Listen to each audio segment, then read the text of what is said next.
Canon's TS-E17mm lens was always one of my favorite lenses. Whether I use it to shoot architecture or landscapes or cityscapes, the results I'm getting from this lens never disappoint. But it's also a fun lens to use because it always pushes me to think creatively, to take my time, to experiment with fresh vantage points, to be very selective about the framing. As such, the TS-E17, I consider it to be the nicest lens Canon has ever made. It is absolutely essential to my work. Unfortunately though, this lens has one minor flaw, and it stems from the way it is designed.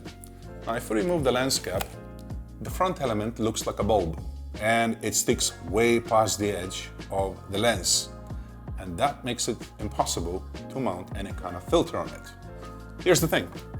Every professional photographer will carry some sort of a filter in his camera bag, and for a very good reason.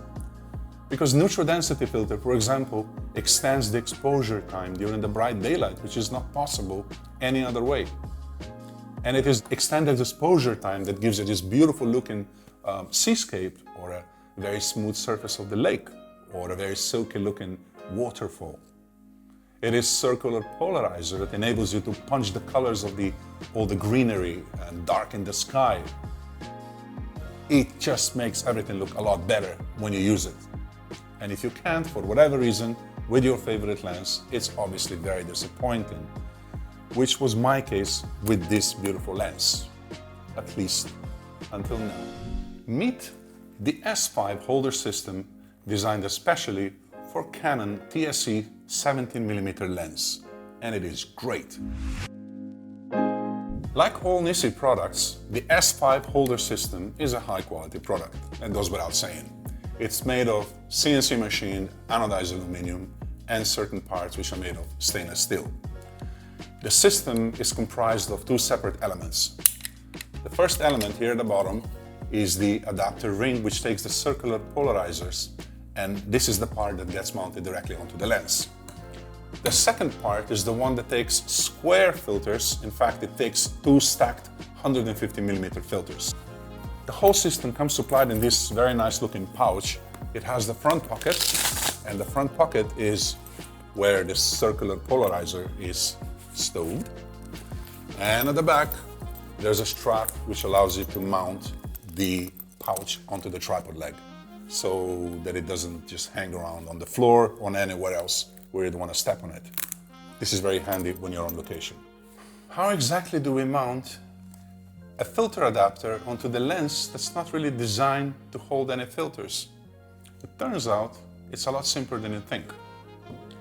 Now, if you look at the front element of this lens, the bulbous element, Canon designed a lens cap that looks like a sort of a cup that sort of cups the front element, protecting it from getting scratched or damaged in any other way. There's a little metal lip that runs along the edge, and this exactly is where the filter adapter gets mounted. And the way you mount it is very simple. You just place it over the lens until it snaps. After that, you turn it about 90 degrees to the right until you can no longer turn it. And then you're going to find that there's a lock-in pin beneath. You turn it a few times, and that's it.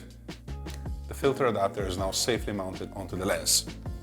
At this point, you can mount the circular polarizer on top of it. Just make sure you hold the rotation knob.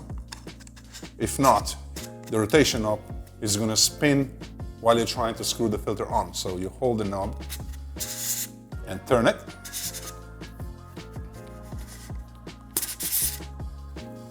That's it. Circular polarizer is now mounted onto the adapter.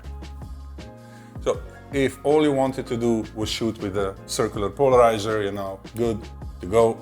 If not, you have to mount also the square filter holder, which you simply place on top of the bigger mount, pull the pin out on the side until it locks, wiggle it, make sure that it's holding, and this is secure.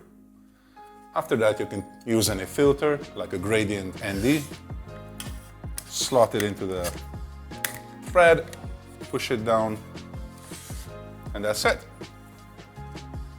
Now, aside from the fact that the S5 holder system is designed specifically for this very exotic lens, what I really like about it particularly is that it allows me to adjust the circular polarizer independently from the filter in front of it. This is the only filter on the market that I know of that allows you to do that. I've had holders in the past which would basically force me to rotate the filter, circular polarizer, together with the gradient, and that would often lead to the results which I did not want. With the S5, this is no longer the problem, and yeah, this is another reason why I like it very, very much. So that's it. I think by now you should be able to operate this system by yourself. In the next episode, I'll take you to a location, and it's going to be a carefully chosen one because it's going to be just the kind of location that this lens was made for. I will show you what else you can do with it when you combine it with a circular polarizer or any other filter that I think would be good to use. So do make sure that you subscribe to my channel so that you don't miss it. And thank you very much for watching, and I'll see you next time.